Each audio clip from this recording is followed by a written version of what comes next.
Welcome, everybody. It's another episode of Wings, Wheels, and Wisecracks. I am Tanyalee Davis. And I'm Cato Davis. Howdy. And we are so far just winging this shit. This is, we're talking about our life, our travels, airline pilot, comedian. We've been all over the world. And so that's what we're going to talk about. Yes, welcome all. And hopefully we'll keep you entertained for the next whatever. Yeah. And, so for those just joining us, this is my father. I know I'm a little person with a gigantic man as my dad. Yes. You're me, Igor.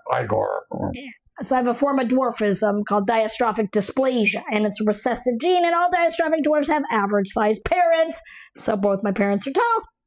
Yep. Right? Well, we created you. We can rebuild you, too. Well, thank God. I need it, too. My body's falling apart. You're in better shape than I am. I'm 55. You're 81. I work out every day. But what we're going to do here is that both of us, as Tanya alluded to, both of us have been fortunate enough, and I can't stress that enough, to have spent a lot of time traveling all over the world. And we've been in many, many adventures and many misadventures as well. So we're going to go through as much of this as we can, and I know you're going to be entertained by it, because hey, it entertained us. Look at that. So here we are. And not just our travel stories, but our relationship, being daddy-daughter duo, as I like to say. Because, I mean, this is relevant because my parents got divorced when I was quite young. So, I didn't have you with me all the time growing up. So the adventures we had were when my sister Jill and I would travel to you, or I would travel independently with you and stuff. So, and speaking of that, how about we talk today in some form about, we did a trip. Jill, her younger sister, and myself and Tanya, and we flew to Zurich, Switzerland. I forget what year that was. I was back. Well, the picture that's behind your head, I was looking at Jill and I'm gauging. She looks like she's about 8 or 9, which means I'm like 14, 15. So that mid-80s. Mid-80s, yeah. Mid-80s. So we flew to Zurich, and I had rented a car. And we headed south from Zurich, and we ended up in Milan. Milano. Italia. So it was an interesting trip from many aspects. So and because I'm an old fart, I don't have the memory that she has. Oh, hey, wait a second. I've landed on my head a few times. So we're like I said, we're winging this, and we're piecing.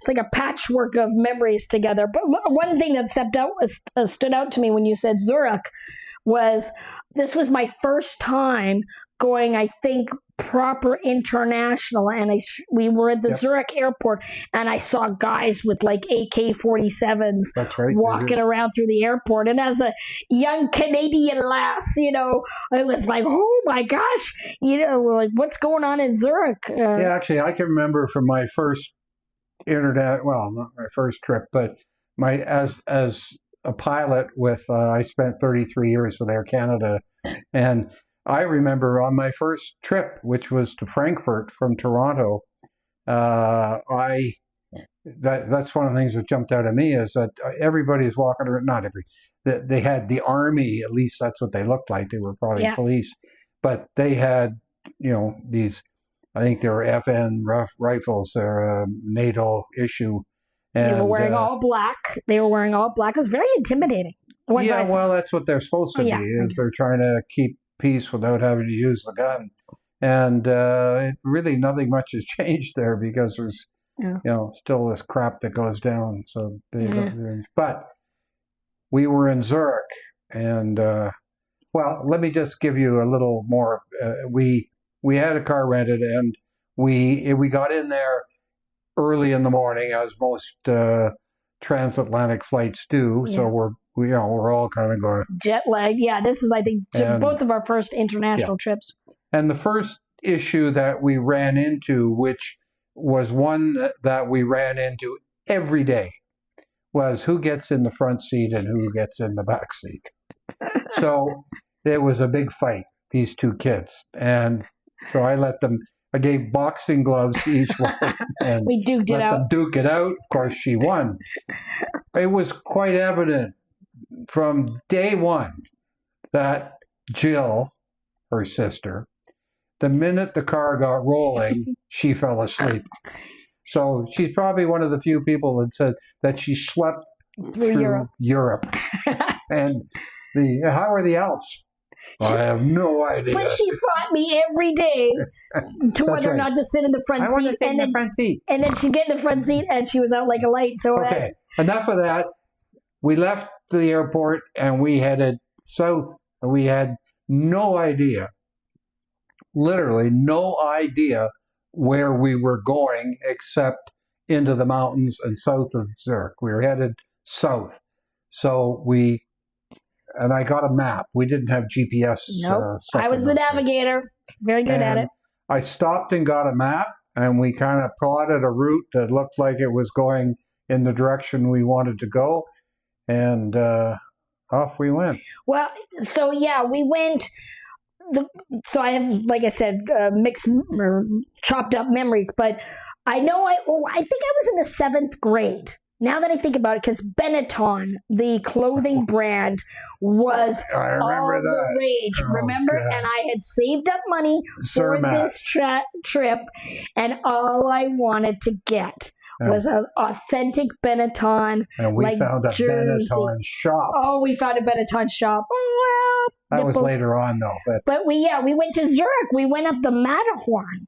That's right. Remember? That's where That's where you found the Benetton. The Benetton thing, and I was like, all my money for the whole trip was spent on something I could have bought in Canada. Yeah, probably cheaper too. Yeah, a lot cheaper. Yeah, but yeah, we went up the Matterhorn. I remember it being an absolutely beautiful day, and you took multiple gondolas up. Gondolas. We the doohickeys that go up the mountain.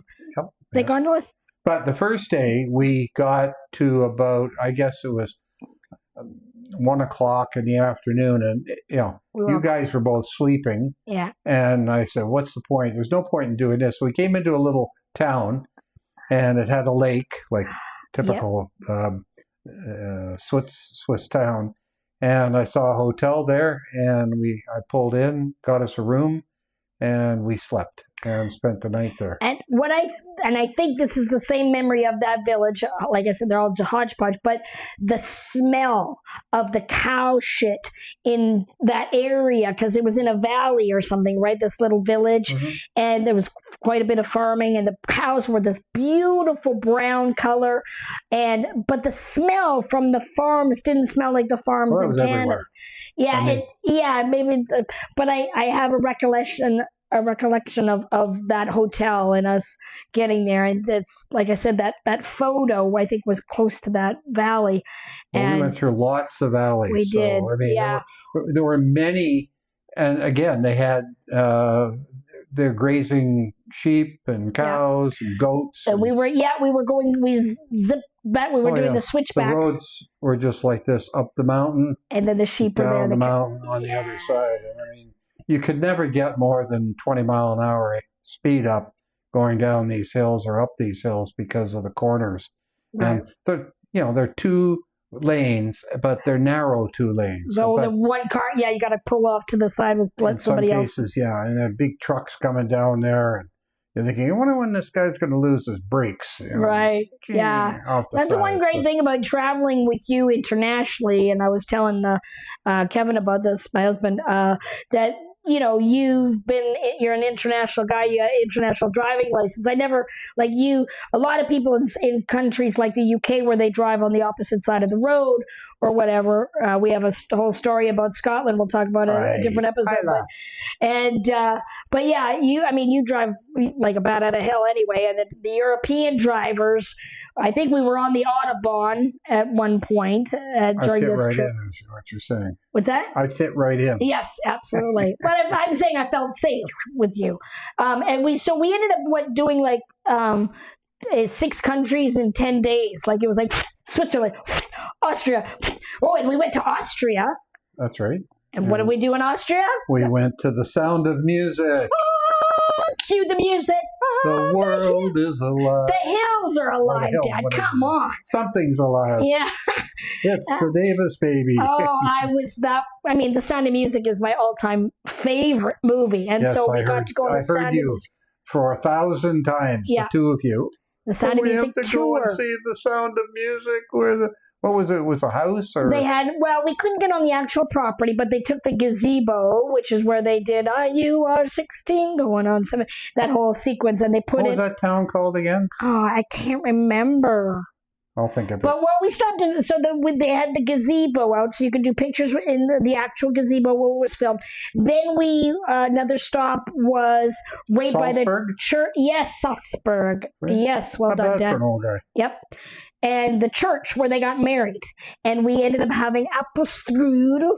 Yeah, you want to have some apfelstrudel. Right outside looking at the church where they got married. It's very good you have this in Austria. It was authentic. It was amazing with vanilla ice cream on top. So, and then we did, I can't remember the order of it all, but we ended up in, not too many people can say that they have ever been to Liechtenstein. Hi, the Liechtenstein polka. So, Liechtenstein, you probably know. It's such a huge country. Yeah, well, explain. Exactly. Literally the small one next to the Vatican, right? Well, Andorra is another very small one. But okay, do you know any history on Liechtenstein or any, No, just the fact to be honest with you, I don't even remember much about it. It just kind of blended in with everything else. Well, I do have a memory about Liechtenstein because we stopped. It was mid-afternoon, and I think you ended up probably having a beer somewhere in the beer garden. And Jill and I were on the steps of, I think, the town hall. We were just kind of roaming around the little town hall bit. Everything's cobblestone, beautiful building. And probably the restaurant bar that you were sitting at had music blaring, and the that tequila song started playing, and my sister does a fantastic Pee Wee Herman, and I vividly remember my sister doing the Pee Wee Herman back and forth, and all these European people are seeing a dwarf and a girl doing her wild Pee Wee Herman thing.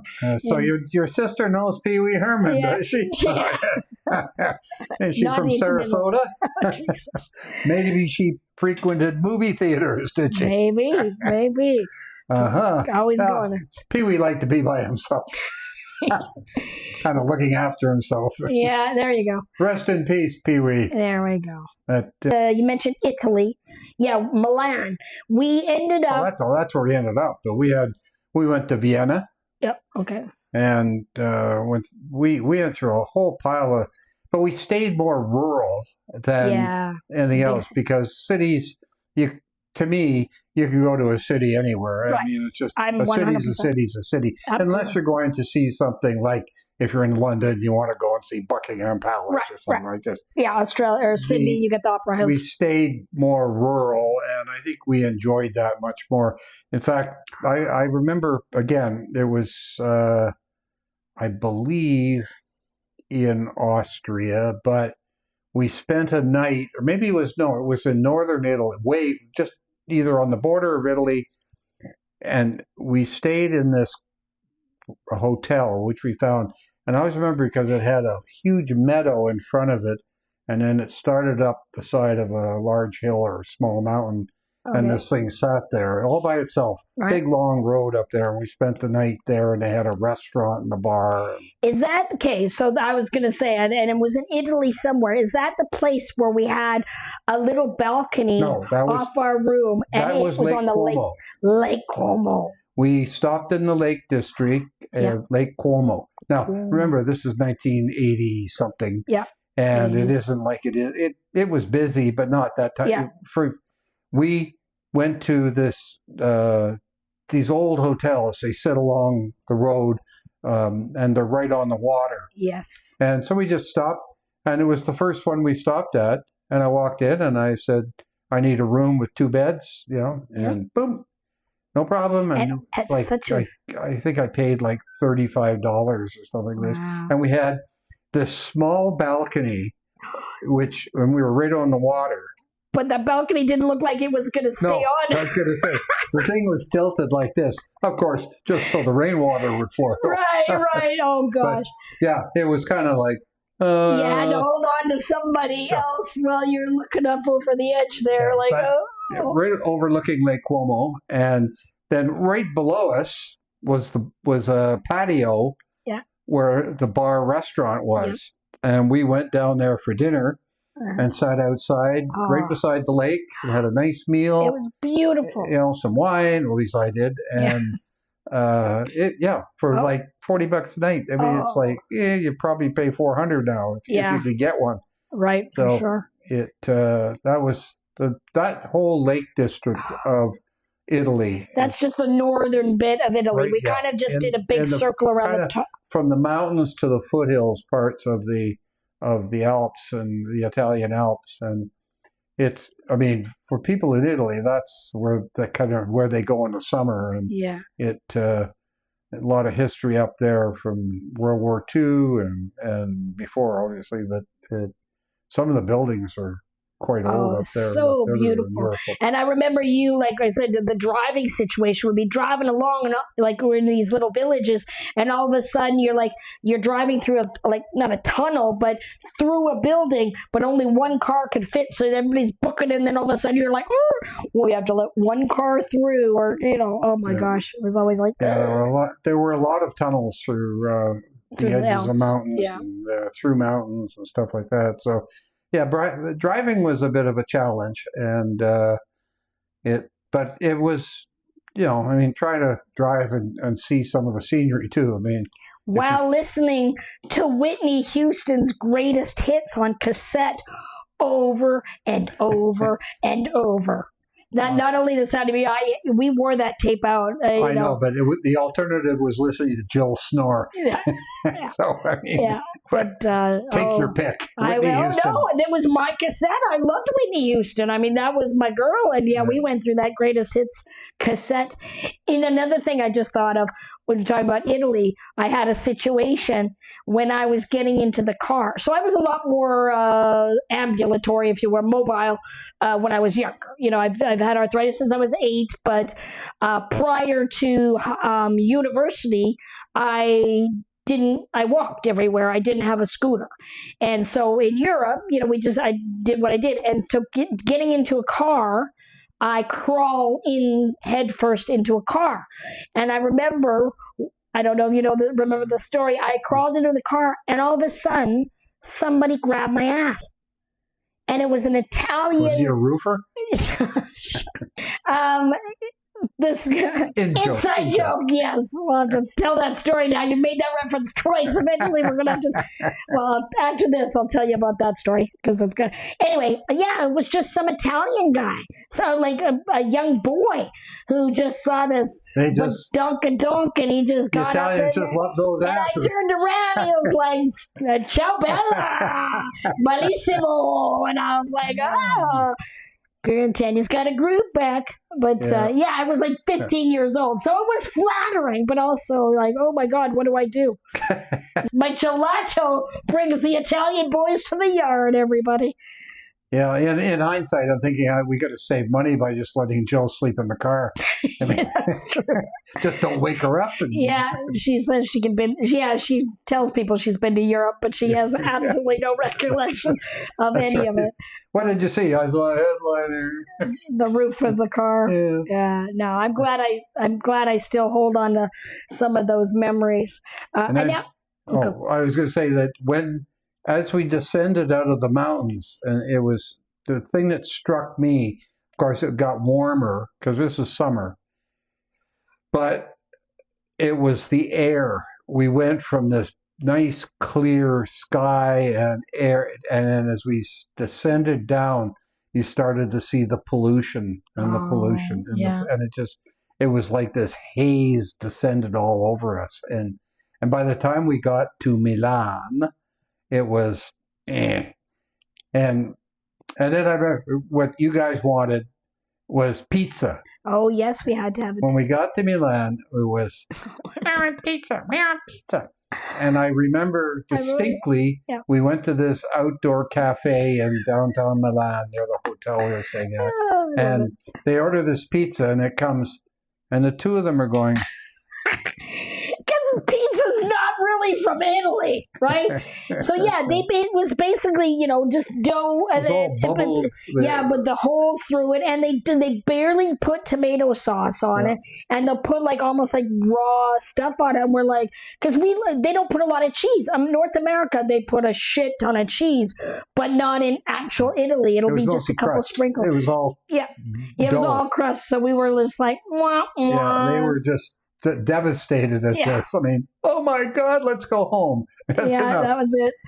Leave the car. We'll take a flight out of Milan. We can't go back. Oh my God, this will never work. What's happened to pizza? Did we have any accidents or anything on that trip? Oh, that's right.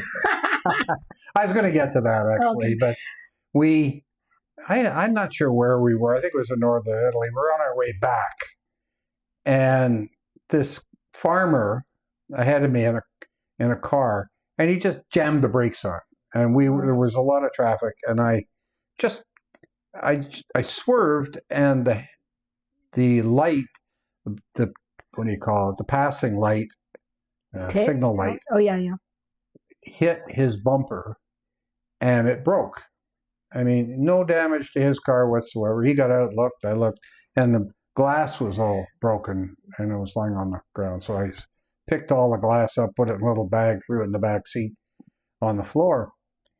And did you have to fill out any paperwork or anything? Well, no. Like there was when we no, not for the car, but I'm just saying because I know where you're going with this, but the actual incident, nothing, no big deal. I mean, obviously the tractor had no damage. Yeah, he said, it was right. He said, no problem, or whatever, and away we went. But I'll have to finish this now, but it's jumping to the end. Yeah. When we got back to Zurich, we spent the night in the hotel because our flight was at like 10:30 or so in the morning, and we stayed right at a hotel at the airport, if you remember. Yeah. So I took the car back the night before, and so I drove up, and it just said return, like they do in all the airports. And I got up, and I think it was budget. And yes, rent your car for budget. So I went in and said, follow this. And I followed. And there's nobody around. Right. So I parked the car. I backed it in to the parking spot. So the front now is pointing out. And I took the lens that was broken. The glass. That's all. The light itself was fine. And I took that was in this bag and I put it on the ground right in front of the light. I just lay it down there. So I went back to the hotel and I called budget. And I said, look, I went up there and there was nobody around. No problem. Right. We'll, I'm 1985, a whole different ballgame. Yeah, no problem. So, and I never heard another thing. And I'm assuming, which I figured was that they would think somebody hit it while the car was there. That was awful. I know that was a terrible thing to do. No, that was a genius. This is how my dad is teaching his daughters criminal activity. How to be a crook. How to scam the system. Yep. Tips by Kato. So, anyway, back to... no, that was a great story. I'm glad you don't have to go chronologically. But that was... one of the reasons that made that trip really special was, it was the first time the three of us had really done anything like that. The other thing that made it even more exciting, at least for Tanya, who didn't sleep all the way, it was educational. I mean, you saw a lot of Europe. Oh, yeah, it was great. The scenery. I mean, if you ever get a chance to drive from Zurich to Italy, it can't have changed much because there's no way you can improve on those roads that much. You can surface them, but you can't make them bigger unless you start blowing out the sides of mountains. It's a really nice drive, as long as you're not in a hurry. And because when the weather gets, rain and stuff, we had a couple of days where it was like that, but not many. Did we go through southern Germany a little bit? Yeah, we went through. Yeah. Germany, Italy, Austria, Switzerland, Liechtenstein. France. I think we even touched on France for a brief. But Yeah, and and of Liechtenstein. course, there was no European Union then, so each country had its own border. Right. Yeah, So we had, that was another big deal, was getting our passports stamped. Yeah. We wanted to get our passport stamped. So you had to go through customs right. and immigration, leaving and entering every country. Nowadays, you just drive. You Just don't open even borders. know there's a border. At least I think I haven't done that since the EU. But really cool. in those days, everything was separate, so we had to do that. But all in all, it was a great trip, and your mother was totally surprised that I brought you home, and Probably dreading us coming. I mean, my alternative was keep you, and God, that's the last thing I wanted to do. It's great traveling with you. Yeah, here you go. Pass it back off. That was a kind of a first time bonding kind of thing with you guys. With the three of us. You were both old enough to understand where you were and doing and everything like that. I remember, like I said, because you worked with Air Canada, Jill and I got passes, so we were able to fly on these free passes essentially. And back in the day, as children could fly unaccompanied, and it wasn't a big deal with all. We all flew together. Well, no, there's some times where Jill and I flew from Winnipeg to Toronto to see you, or Toronto or Florida to see the grandparents. But yeah, back then it's like Mom would just basically, she'd come through security with us, drop us off, or no, actually, no, I don't think she came through security. There wasn't any security. Yeah, and it was just like we, two kids, and we were together. Actually, she went on board with you and put you up in the overhead bin. It never gets old. Never gets old. Yes, it does. Yes, it does. Anywho, but the fact that two young kids could just travel by themselves, and I was very responsible. I took care of my sister, and but because we were on standby, there were times where we could not get on the flight. We were we could only get on the flight if there were seats available. And sometimes the flight's booked, so you get bumped to the next flight or the next flight. And then I was like, oh, there's not another flight till tomorrow morning. So I spent many times at Pearson Airport sleeping at the actual airport, waiting to get onto a flight as I got older, not just as a child. That's, everyone talks about, join the airline and travel. Well, let me tell you, it doesn't work that way, because you never get on a flight because they're full. Exactly. That's the downside. I mean, you have the perks, but then you have no idea how long you're going to end up. You have a set 7 days for a vacation, but you may not get there for 3 days in, and that's why, like, as crew, they have to make you your priority full fare. You don't. I mean, they don't pay full fare. They don't pay anything, but you don't get bumped by any passenger if there's one seat and it's oversold, the crew goes. Deadheading or whatever, is that what it's called? Yeah. Because if you don't go, then the flight that you're supposed to pick up or something, but as a contingent is the word the airline con is for short. You're basically, it's even worse now than it ever was, at least with Air Canada. And especially retired from Air Canada, because they've completely screwed the retirees and took away all the seniority you've earned over the years. But that's another story. Well, yeah, that's... don't join the airline if you want to travel around the world. Become a courier or something. It's easier. But that was one of the trips we did together. And what else was there on it? Is there anything else of note in that? I'm trying to think of the European trip. What other? No, on that one I think that's about it. What? One thing I do remember about that, and this will date it perfectly, is that people didn't have credit cards the way they do today. And I remember I had a credit card, and it was called ChargeX. Oh, wow. ChargeX was the precursor to Visa. Ah, okay. Before Visa was Visa, it was called ChargeX. Okay. And when I remember we were in some little village, maybe it was, I think it was when you wanted your Benetton Jersey. or whatever it was. And I see this sign with a ChargeX on it. Oh my God, that was the first time I ever saw a sign saying that it took a credit card. Oh, wow. So, and it had this big form. It was like this long. And they put the card, it was embossed, and they went. I remember that with all the layers of the. And didn't that company had a thing is, don't use cash, use ChargeX. Right, their slogan. And yeah, they had everything was embossed, and they had all the so you got your papers in there and stuff like this. They had the hand print everything on it, what you bought. Yep. And then you signed it. You go home with a box full of paper. You're right. Oh, I do remember that. Yeah, gosh, that's how old that was.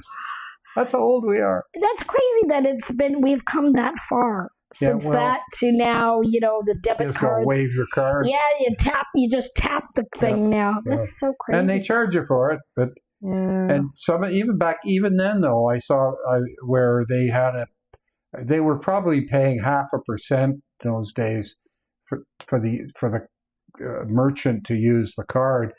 So they got but they passed that on. When I did use it once, they passed on that percentage on to me. Oh. On the thing. So and now a lot of them are doing that on everything here, so or everywhere. So or it's built into the price depending but they're not paying for it. I'll tell you that much. Everything's so dang I can't think of anything else about that particular trip. Our travel over and back was inconsequential. So yeah, I have no recollection of the actual flights there, but they probably slept most of the way because being long haul. But we can talk. Do you want to talk about the Scotland trip? I was going to mention that you meant about trips. I remember your first. I think it was your first overseas trip was not to Zurich. It was your first overseas trip was to Germany. You were an infant. Yes. And we went, your mother and I were still there. And we went to visit her cousin, who is in the Royal Canadian Air Force. And, or was it still? Natasha and Heather. It wasn't. It was called Canadian Forces in those days. And he was based in Baden-Baden, Germany. Baden-Baden. So we flew to Frankfurt. Right. Okay. And then we rented a car. But you were like this big. Well, you're only that big now. Well, okay, wait a second. No, because I have memories. I went to Kinderschool. So I had to be around 5 years old, which I can still think of as. You were an infant because I'll tell you why I know. Well, maybe we went back later. And we must have gone back again. You were in. Wasn't that Jill in a bassinet? You were hooked onto the wall. I remember that. It wasn't me. It had to be Jill. I remember we never went with Jill. I wasn't talking to her then. No, well, because I remember. Well, I went to Kinderschool with my cousins. So I remember that, and they loved. We're going to have a fight about this. Okay? Well, I think that we've done more than one trip then, or Jill. I'll have to verify with the other person that was with us. But but I remember you were plugged into the wall with this bassinet. Yeah, they had these holes in it because we were in the bulkhead. Yeah, the bulkhead. And they put the holes in the wall, and you can fasten a bassinet. 2 holes went right into the wall, and your child just hangs there. Yeah. And I'm pretty sure that was Jill, because if I can remember it, then I don't think I have memories from it. I don't. Because Natasha and Heather are my age, so I remember playing with them and going to school with them, and I remember the bathtub that they had. So it had to be. I mean, it had to be before 1976.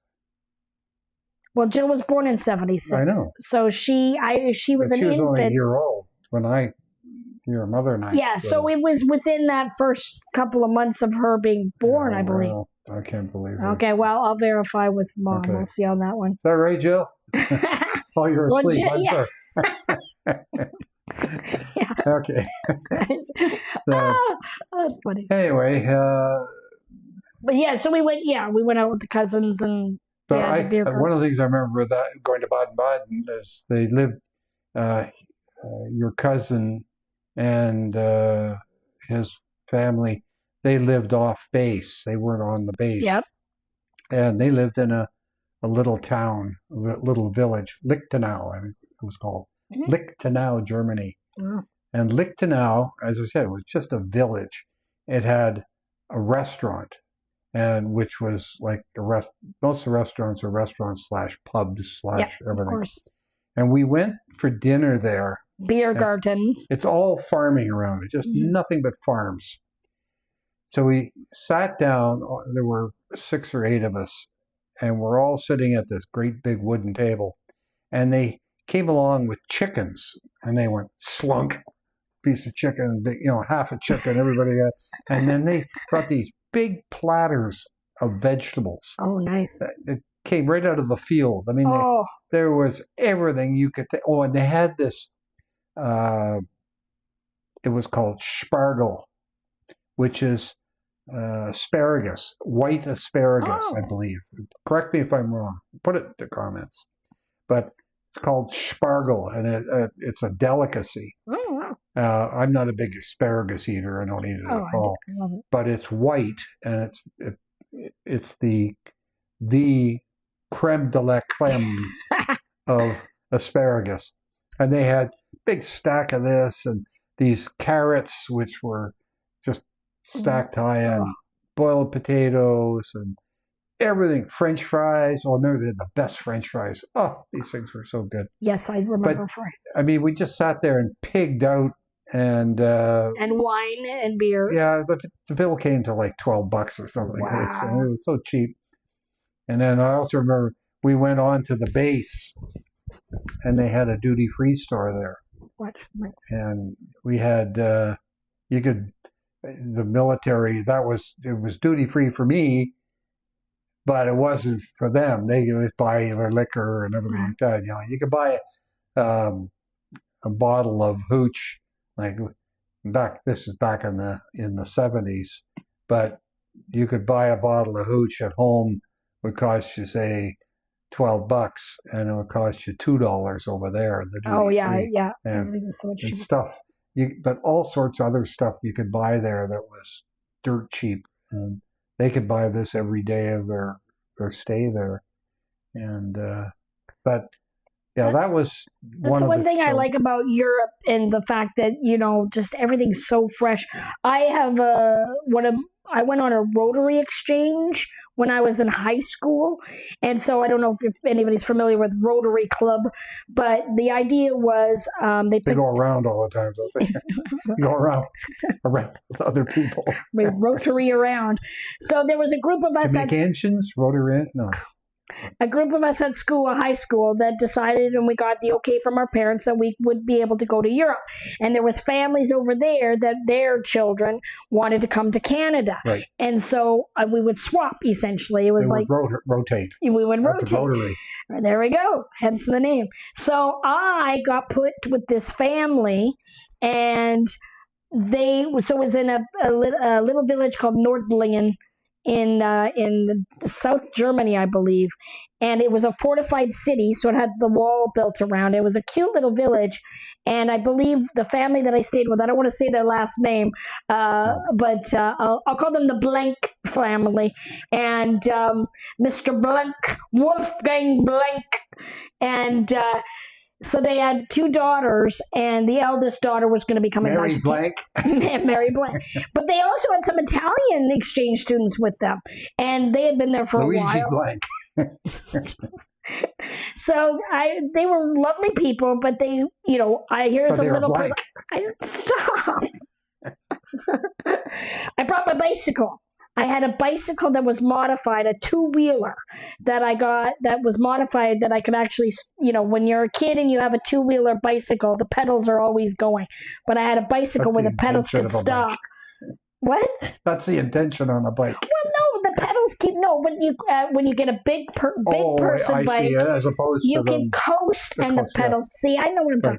So I actually got a bicycle that I could coast, and they cut a U piece of it so I wouldn't smack my vag on it when I jumped off, And so anyway, I took that to Germany with me. That was a way for me to get around. So I was with this blank family, and the other kids in the village, we would go to their families and hang out. And they're like, oh, can't believe you're with the blank family. Nobody really likes the blank family.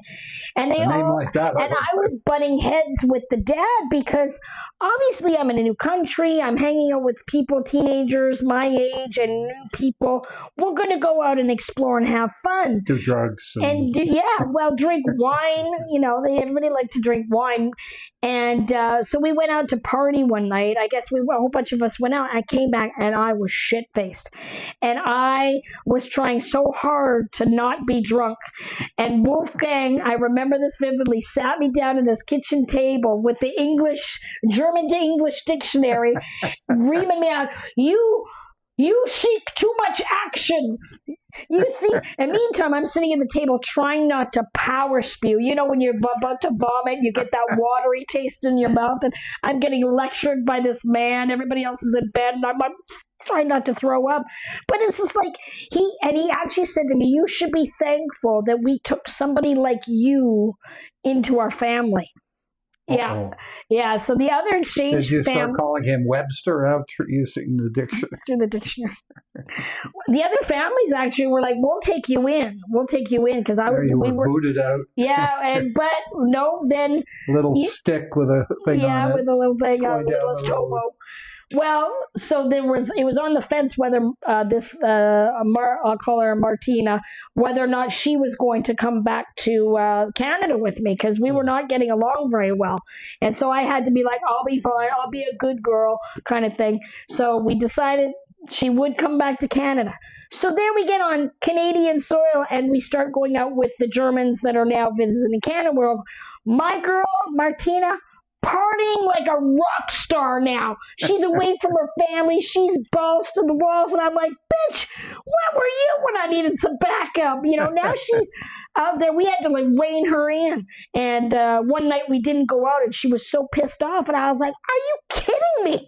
I went through so much abuse with your dad and stuff. But so that was an interesting trip, but a really lovely. I spent a month there, and she spent a month in Canada. Really? And we took her out to the Rocky Mountains. I mean, she got... But, was this when you were in Calgary? We lived in Winnipeg at the time. So we drove from Winnipeg through Manitoba, Saskatchewan.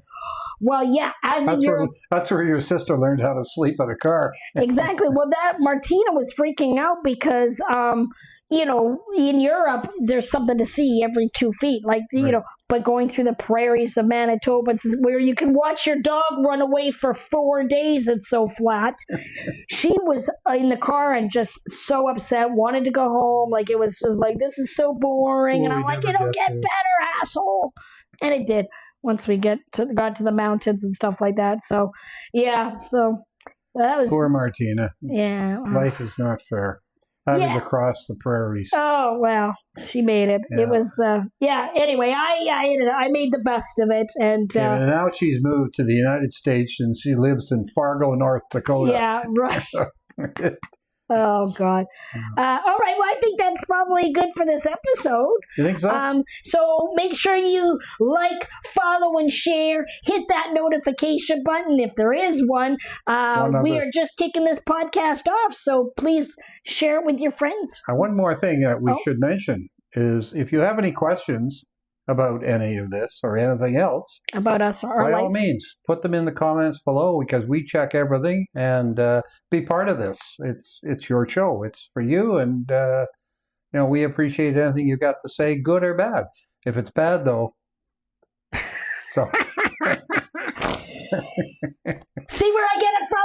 See, the apple does not fall far from this big oak tree. That's for sure. Yeah. I think someone stepped on my apple cider. That's a wrap, mother truckers. Thanks for joining us. We'll see you on the next episode. Bye-bye. Thank you.